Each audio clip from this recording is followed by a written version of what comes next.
to the Wicksteed Parkcast. I'm Mia. And I'm Sean, and today we're going to be talking about all things community. Community is such a key part of who we are at Wicksteed Park, and it's what makes our park truly special. We have such a great community, not just internally amongst staff and volunteers, but also externally with all our supporters around the local area.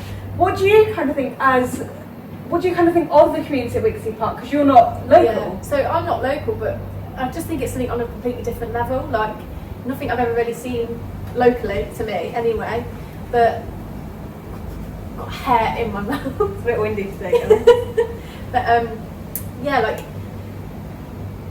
the community at Wicksteed Park is just like, people really love the park as if it's their own, and it's really special. It's something just so different.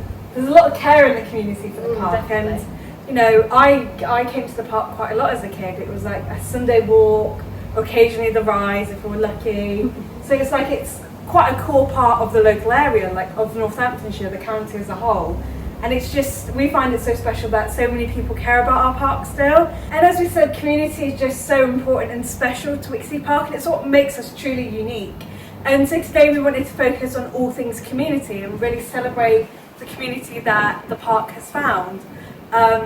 So we went around the park and we chatted to some of our key team members involved in community work. So we spoke to Rose, who is a new member of our team. She's part of the fundraising team and she's our fundraising assistant. And so you'll probably be seeing a lot from her in the future, as well as Alison, our head of fundraising. Especially the local community as well. Yeah, she's really good out. They'll both be out and about quite a lot.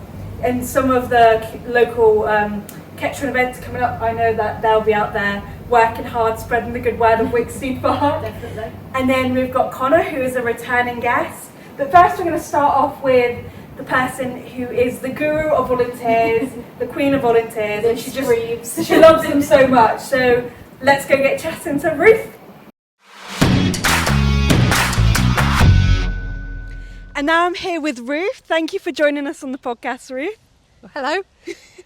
So our episode today is all about community, and you've got such an important part of the Wicksteed Park community. Could you tell the people at home who might not know about you what your role is and kind of what it entails at the park?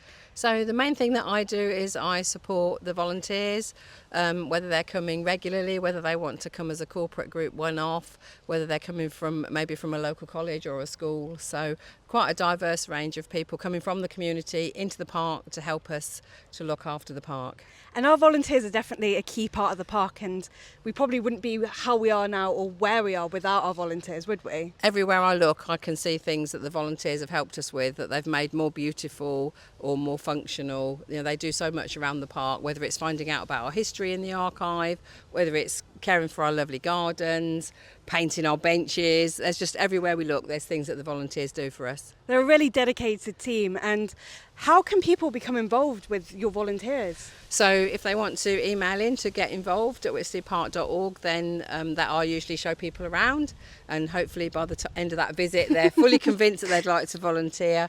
Sometimes obviously I get inquiries from corporate groups as well, so it can be more of a one-off or once or twice a year. So I think sometimes people are worried, do I have enough time to volunteer? So I think most people, you know, if it's what they want to do, we can fit it into their schedule and they can come and help us. So it can be quite flexible when people join us? Yes, we're really flexible. So long as there's a member of staff on site and there's a suitable task, then we're quite flexible. And speaking of tasks, what kind of tasks, other than like looking after our beautiful gardens and helping maintain the benches, what else can our volunteers get involved with? So obviously there's a really big task in actually finding out about our history, and not only looking after it but actually getting it looked at, so helping put up exhibitions in our learning space, helping us when we go to events and we're talking to people. Recently, you know, we've been to Ketfest, we're going to be at the carnival, things like that. So but Lewis the Ranger, he also has lots of volunteers that help with conservation tasks, so obviously tree planting, and now all the trees are planted, they need watering and they need caring for. So there's volunteers in nearly every aspect of the park. Yeah. So lots of different opportunities for people with different skill sets, or even if they want to learn a new skill set.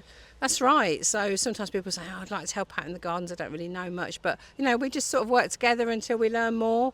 Some people like to do exactly the same thing all the time, other people like to explore lots of different avenues, so it is flexible. Yeah. This might be hard to put into words, but how important do you think the volunteers are for our community at Wicksteed Park? I think they're absolutely vital. They're our best friends. They really know what we do. They see a little bit behind the scenes, and they still, they're supporting us every day. They're out there in the community, in public, and they will always sort of speak up for us and explain what we're trying to do, explain to people that we are a charity and how we're trying to care for all of this enormous sort of estate and its wildlife, its biodiversity and all of that as well. So I think they're invaluable, and they have masses and masses of skills and knowledge and information that I draw on every day. So they're a massive sort of resource for us. Yes, and they're just an amazing group of people. Like, we speak to the volunteers every now and then, and they're just so lovely as well, and they're so friendly, so they're great to have a chat to as well. They're generous and they're resourceful, and they just every day it's a privilege in my life really to be given them tasks to do. That's truly lovely. And then just going back to the learning centre, you mentioned exhibitions. Is that open to other people in the community? It's a very community based venue, isn't it? That's right. So it is a hireable venue as well. With the exhibitions tend to be based around the park, but members of the community or groups in the community can help us to generate exhibitions about the park. So we have our Young Curators scheme, and we have our Heritage Now scheme. So people can get involved and do some research and come up with an exhibition. So that's a really good thing they can do, and then obviously they can come along and see what's up. So we obviously recently had an exhibition from Kettering Nature Group, so that was really good. So if it's associated with the park, then we can have an exhibition. Amazing. And with every exhibition, every volunteer that joins us, it just makes our community stronger. Yeah, it does. It adds to the skill set that we've got. It adds to the knowledge. It adds to the memories as well, because lots of the volunteers come because they feel a really close connection to the park and their family memories. So I'm learning every day from them, really. Truly an amazing asset to the park. Thank you so much for joining us on the podcast and chatting about our wonderful volunteers. Thank you. I'm joined by Connor, our Community and Heritage Coordinator. Thank you for joining us again, Connor, since you were here on the very first podcast. Thanks for having me back. So we're here to talk about what the park does for the community. So your role is very much focused on the community. Can you tell us a bit more about that? So we do a lot of community outreach. So anytime there's like a festival going on in town, like Catfest that's just passed, for example, we were a big part of that. We had Wiki Bear out. We do a lot of collaboration with local organizations. Like we partner with Brightways quite a lot. And we also do a lot of work with schools as well. We have quite a lot of schools come in for education days. Yeah, we also do all the fun days as well, don't we? With the getting many kids into the park and like the Rotary Fun Days. Yeah, they're really good for the community. Absolutely, yeah. So have we got anything in particular coming up community-wise? Well, we're really looking forward to the Kettering Carnival, which has come back after, I think, a 4 or 5 year stint of not being on.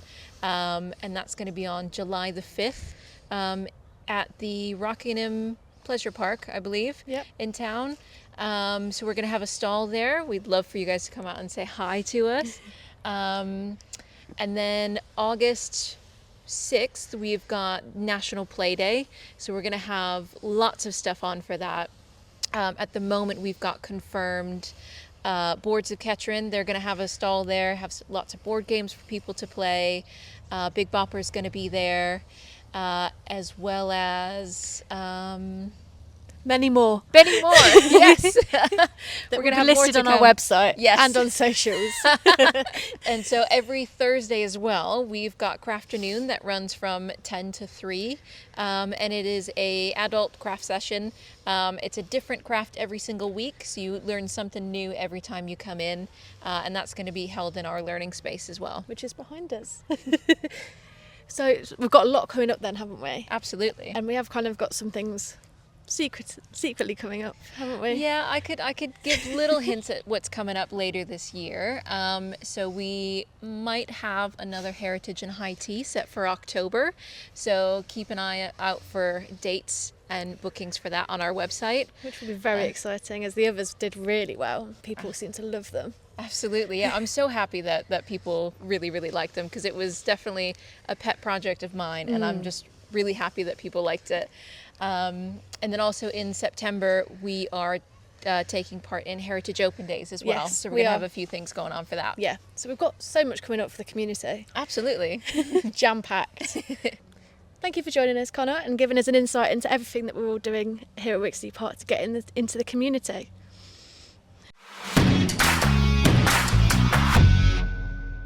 I'm here with Rose, our fundraising assistant. How are you, Rose? Good morning, I'm really well, thank you. Oh, perfect. Thank you for joining us on the podcast for the very first time. We're so excited to have you on.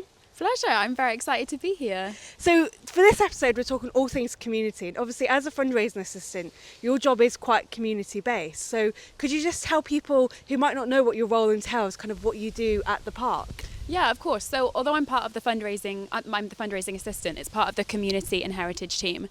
And obviously there's a lot of community events that we have here. When I first started a couple of months ago, our first event was the VE Day event that we had. That was a really nice way to connect with a lot of our supporters. And as well as that, I've got involved with it. We have our afternoon sessions. Although that isn't a fundraising event, that's a community-based event. And our wellbeing walks. So I've just tried to get involved with as much as possible. Meet the community that help out here at Wicksteed, and as well as our amazing volunteers as well. It's been great to connect with them. Our volunteers are great. They do so much for the park, and I truly don't think we'd be able to be here as we are now without our volunteers. Absolutely, and they're such an important part of the community. And we had our volunteer celebration event a couple of weeks ago as well. So that was a lovely thing to have to commemorate them with. A lot of nice opportunities to connect with the community. Definitely. And you have recently started in your role, so how have you been finding it so far, being a part of the team? Yeah, it's been really good fun. The fundraising team it's fairly new, it's in its early stages, so it's been a lot of researching, planning and things like that. So I'm really looking forward to getting that all into practice and getting cracking with some super exciting events that we have planned. Oh, that's amazing to hear. And so we've got some great stuff coming up, and we spoke to Connor about it. How are you feeling about the upcoming events, across the summer? We've got Play Day, things like that. Yeah, and Play Day, and we're going to Kettering Carnival, and that is such a nice opportunity to meet the local people of Kettering, people who love Wicksteed Park. And it's as being someone who isn't that local previously, it's so lovely to meet all the local people of Kettering, and because they know Wicksteed Park so well. If you say I'm from Wicksteed, they're like, oh yeah, I went there when I was 10, and everyone has a memory of it, and you don't realise how well known it is. So yeah, the carnival and on Play Day I'm really looking forward to. And then there's some exciting stuff that we've not announced yet that's coming up later this year as well, that's community based. So we've got a lot of exciting things that we kind of encourage everyone to get involved with. And is there anything else you'd like to say about your role, community fundraising at Wicksteed Park? I would say if anyone's listening to this and is interested in getting involved with any community-based events, or is interested in connecting in terms of fundraising or anything like that, then just get in touch, because it would be lovely to hear from you. Yeah, you heard it here. Reach out. We'd love to hear from you. And it's just so exciting to have such an amazing fundraising team join our park. Ah, thank you. Thank you so much for joining the podcast. We really appreciate it, and hopefully we'll get you back on in the future. I'd love to. Thank you. It was so lovely to talk to them, wasn't it, Mia? Yeah, it truly was. They just live and breathe the community at Wicksteed Park, and we wouldn't be where we are without the amazing community team, heritage team, fundraising team, or our amazing volunteers who give up so much of their time to make the park as beautiful as it is every day. It's a lot of work that goes into looking after a park like this, so we're just so thankful for the community that supports us. Speaking of community, let's go into our upcoming events. Yep, so there's a lot of exciting events for all of you supporters out there. And so we're kicking off obviously with summer, which is just around the corner. And during summer we have some great stuff on as well. So we've got Wicky's Tropical Summer Party, which is, those Wiki Bear parties that we all know and love, which is similar to the Easter one, the superhero one last year, and then Mini Monsters Ball, all along the same thing. We're going to have Wiki Bear there, some tunes to dance along to, and dress up in your best, not festive, getting ahead of myself, dress up in your best summer fits, and it's just going to be a great time. Yeah, definitely, it'll be so exciting. And then next we have National Play Day coming up, which is our free event, so anyone can come along. The park will also be open, so you come enjoy the park, and then also some free events where we've got lawn games, and loads of other local businesses will be joining us. Yeah, so some of the people that will be joining us is Big Bop Entertainment, who's a huge supporter of the park. Then we've got the Girl Guides, the local fire service, the community police. Boards of Kettering are coming back, and so many other amazing people. So make sure you head to our website to check out who they are for an amazing free day of play. It's so exciting. It's always a really good day. Yeah, I loved it last year. It got even bigger last year than the year before, and so we're just hoping for it to continuously grow, but we can't do that without your support. So make sure you come down, enjoy some of the free stuff we've got on, and then the rides will be open on that day as well. So if you want to chuck on a wristband, buy yourself a couple of tickets, those will also be available to purchase from our admissions. We then have our back to school party nights, which is back again. Yep. Party's back, back again. I'm not cutting that. So if you came to the Back to the 80s event, it's similar to that, isn't it, Yeah, Sian? and then we did back to school, I think, about 2 years ago now. Yeah, so it's a great event coming back. Everyone's been wanting parties back. Yeah. So we've got a lovely party just for the adults, so don't worry. It's not going to be screaming kids and Wiki Bear running about. And it is 18 plus, just to clarify. Yeah. So come along, have a couple of drinks, dance the night away. A bit of Big Bopper. Yeah, and Big Bopper's back again. And then after that we go back to another community event. We've got our Heritage Open Days, which is a part of the National Heritage Open Days. So we've got a great one where it'll go through the aerial views of the park, and a great one where you can go on a guided tour by one of our rangers around Castlefield, which is one of the only, if not the only, listed ancient monument in Northamptonshire. I could be wrong, so you can correct me in the comments if I am, but that will be really exciting. You can sign up for free online. Yeah, and make sure you book your slot, because once the slot's gone, you won't be able to come. Yeah, it's quite limited, isn't Yeah, it? it is very limited capacity, just to make it a bit more personal. Yeah. So make sure, if you love all things heritage, to head over to our website and book on. And then we are getting a little bit ahead of ourselves, but there are some great events ready to buy tickets to now. Yeah. So if you love our annual fireworks, they're up on the website, aren't they, Sian? Yeah, and it's an early bird ticket, so you've got to really get in there. If you want it Yeah. a bit of a bargain, you do need to book your tickets in advance. Yeah, so make sure you head over there. The early bird tickets are only £5, and then after that they go up to £7. And you know, it's always a great night, our annual fireworks. It's amazing, yeah. So if you've never been, come along. If you've been before, come again. back.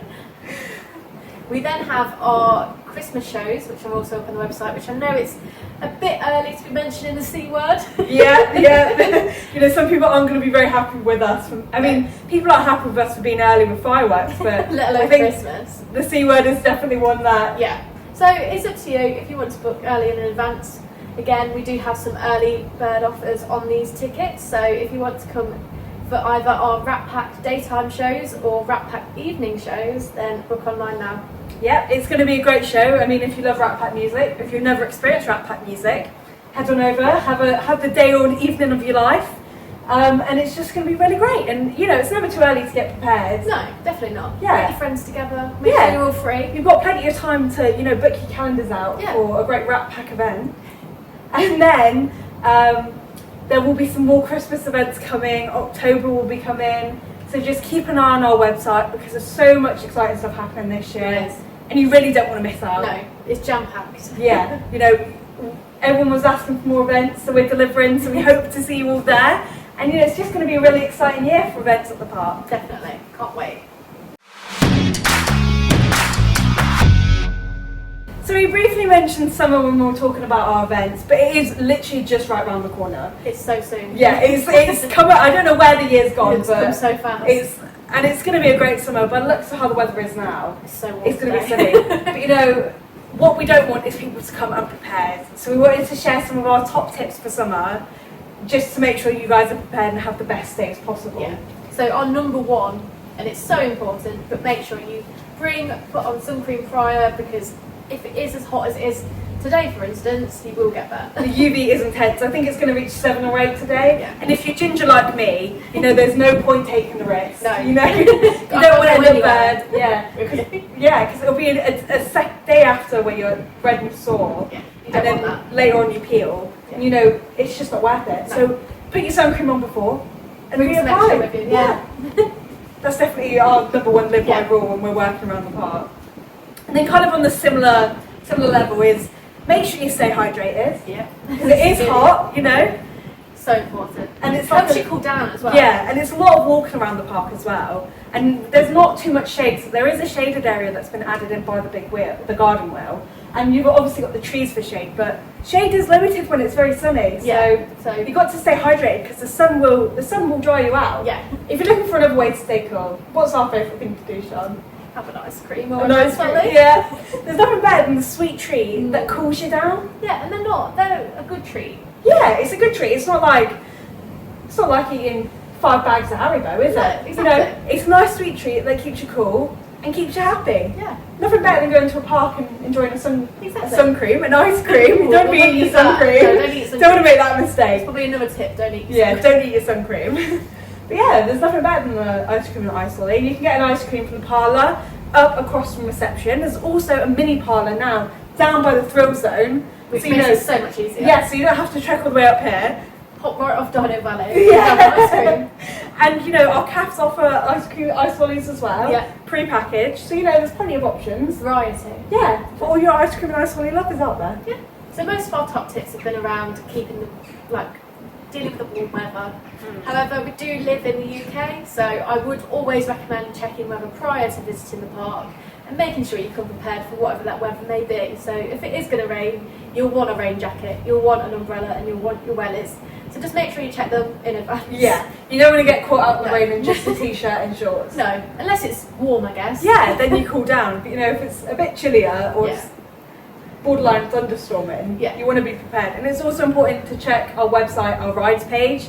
And if you flick through, there'll be notes to show you which ones may have to close. Yeah. If it rains or thunderstorms, particularly thunderstorms, because that's a bit intense weather. Yeah. And also, if it is raining and it's really windy and it is storming, just please beware that rides may have to close due to safety. Yeah, so we want to keep you guys as safe as possible, so just keep an eye out. You can always ask the admission team when you're here. You can ask if the rides will reopen on the day, and they'll be able to fill you in with all the important details. I think those might be our most important top tips that we'd like to share. But you know, if you have any questions about what you should do to prepare for your summer visit, just drop it in the comments on Facebook. I think you can even comment on Spotify, YouTube you can comment. Just drop them in and, you know, we'll have a look and help you out the best. Yeah, help you out the best we can, because we're kind of pros at this whole spending a day at Wicksteed Park thing by now. We seem to do it quite a lot. Yeah, almost 5 days a week at the park. So, you know, we've kind of got everything down for what you need to have the best day possible. Definitely. So, you know, hit us up, we're the experts. Thank you so much for tuning in to this community focused podcast, and it was so nice to be able to show you all what our members of the team are able to do within the community. Yeah, they do a lot of hard work within the community, and it's been a short and sweet one today, but we've got some exciting plans for our episodes over the summer with potentially some very exciting guests. Hopefully, fingers crossed. Yeah, so make sure you tune in all through the summer and beyond. You know, we're not just don't stop watching. Yeah, we're not just going to stop after the summer. No. You know, it's really hot here today. We're about to go enjoy a nice ice cream from the parlour. Yes, we are. And when you next visit, I encourage you to do the same, as per our top tips. But yeah, once again, thank you very much. And Thank if you you. do have any questions or any topics you want us to cover, please leave them in the comments below. Yeah, just reach out to us. We love hearing from you guys because we're one big happy community at Wicksteed Park. Thank you. Thank you. Bye.